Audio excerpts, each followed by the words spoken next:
Hi everybody, it's Don and I hope you're having a fantastic day. Well, Carnival Cruise Line is bringing back something that actually has everybody happy. That's right, there's no discord. Everybody's happy about this decision. We have a big thing coming to the Vancouver cruise terminal that is the first in North America that will make getting on the cruise ship even easier. We also have a Broadway cruise coming in 2025, and this one sounds really interesting.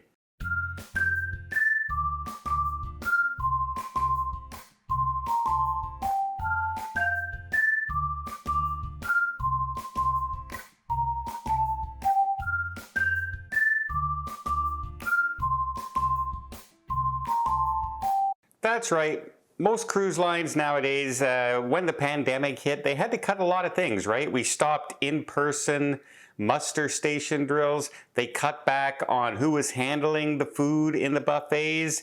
They stopped handing out the paper copies of the daily planner. What's happening on your cruise ship? The faster the fun stuff on your ships. They no longer put them in your staterooms. They wanted everybody to go on the phone and on their app. Well, I don't know about you, but I'm one of those people when I'm on a vacation and not working, I kind of want to get away from the phone. I kind of want to get away from that and just enjoy the trip.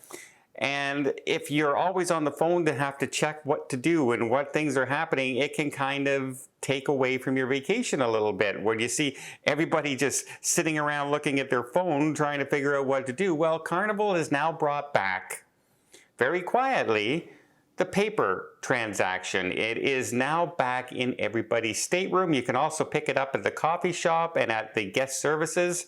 So if you're looking for an actual paper copy, you can actually get that now back on Carnival. Now, a lot of people were saying, John Heel put out a poll on his channel to say, hey, do you use this? Do you use the app? Just curious. And most people said they use both. And one of the reasons that a lot of people said they like the paper copy is it's a souvenir. That's right. They can actually bring that copy home as a souvenir to remind them of their cruise vacation. Remember, not everyone cruises every single year, etc. Well, if you go on a cruise every 5 years, that's a special occasion. So having that paper copy is a fun souvenir that doesn't cost anything to get. So yeah, that's come back in a big way and people are pretty darn happy about it. Next, we have something starting in Vancouver, Canada, at the cruise port terminal that is the first ever in North America. Facial recognition. Now you're going to say to me, Don, facial recognition, they're using it here in the United States. What are you talking about? Yes, they are. Facial recognition is being highly used right now and makes disembarking a ship very quick. I don't know how many times now I've said, wow, I really appreciate that facial recognition because you're getting off that ship. There's no huge lineups anymore. It's super fast. I really think that's a really good step the way we've gone. Well, that's for getting off the ship. Vancouver is now using this to get on the ship, which they're hoping will speed up embarkation in a big way. Now, Vancouver is one of my favorite cruise ports in the world to sail out of. You're right there downtown. You're right on the boardwalk. There's tons of activities to do. There's sightseeing planes. There's all kinds of fun activity, live music, right there where the cruise terminal is. The hotels are all right there. Beautiful area to sail out of. But the terminal itself is actually more of a convention center and is really not the most conducive for getting on and off ships. Off is not so bad. Getting on, you can be winding around going from inside to downstairs to outside to around the corner, back inside, down some more stairs, etc. It can be a real jigsaw puzzle, shall we say, or a maze to get onto the ship. And there can be backlogs galore. Well, this facial recognition embarkation system, they're saying, should speed up that between 40 and 60% faster to get on your cruise ship. I'm all for that, and that is a big congestion in that area. So yeah, thought that was a pretty good system. I can't wait to try it out.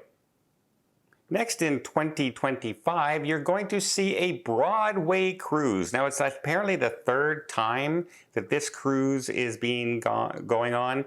Very popular, and it's going to be on the Norwegian Gem. Now, some of the stars that are going to be on there will be, for instance, Wayne Brady, who is an Emmy Award-winning person on Broadway. You may not know him from Broadway, but you probably know him from Whose Line Is It Anyway, the very popular TV show where he's a regular guest host comedian. He's obviously the one that comes up with those songs all the time on the show. He's really good at that, coming up with music and lyrics right off the top of his head. They have so many others like Cassie Levy, who is on Broadway doing Frozen, and she has a tremendous voice out there. So it's going to be a lot of stars that are going to be there. Not only are there going to be stars, that they're going to be doing production shows on board and some of the big numbers from some of the big Broadway shows out there, but they're going to have directors, producers, they're going to have choreographers there, and they're all going to be discussing their trade. So producers will talk about what it's like to have to put on a show, what they have to make in order to be called successful, how long of runs some of these go on, what the process is for writing new material, things like, where does all this money come from to make these shows, etc. You'll have choreographers on board who are actually going to hold dance classes while you're on the ship as well. Professional choreographers will be teaching you how to dance. The ones who teach professional dancers. That's kind of a unique twist on these cruises. I don't know about you, but Broadway, I know when I go on a cruise ship, that's my main entertainment. I love the Broadway shows. I want to be there. I'm in the front row all the time. I enjoy the Broadway shows, and this is one cruise that really piques my interest, because if they're doing what they say they're going to do with all these different numbers and different shows on board, they're going to be making performances on the pool deck. They're going to make performances in the atrium, in the Stardust Theater. They're going to be performing all over the ship at various times. Personal interviews, you can get autographs, you can meet with people. It sounds like a really amazing trip myself. And I might have to look into getting on this ship for 2025. Wow. And one of the things that might have tipped this for me, just tipped it over the edge a little bit on whether or not I would like to go on it. There's rumors out there that Dick Van Dyke may be the host on board for this cruise. Ooh, that would be amazing to be able to meet Dick Van Dyke, one of my all-time favorite movie stars from his old Dick Van Dyke shows when he appeared on Carol Burnett show, etc. Not to mention Mary Poppins, of course. So yeah, Dick Van Dyke. Yeah, that might have sent it over the top. Let me know in the comments down below. Would you consider a Broadway cruise? Are you happy that the paper version is back with Carnival? I think a lot of people are. I did not see a single person saying, "Oh, I wish you didn't do that." In fact, it's one of the only comments I've ever seen on Carnival where everybody seems to agree that this was a good thing. Well, I hope you appreciate this video. If you did, please give it a thumbs up. Want to see more tips, more tricks, more travel vlogs from around the world? Hit that subscribe button. Until next time, have yourself a safe and a great vacation.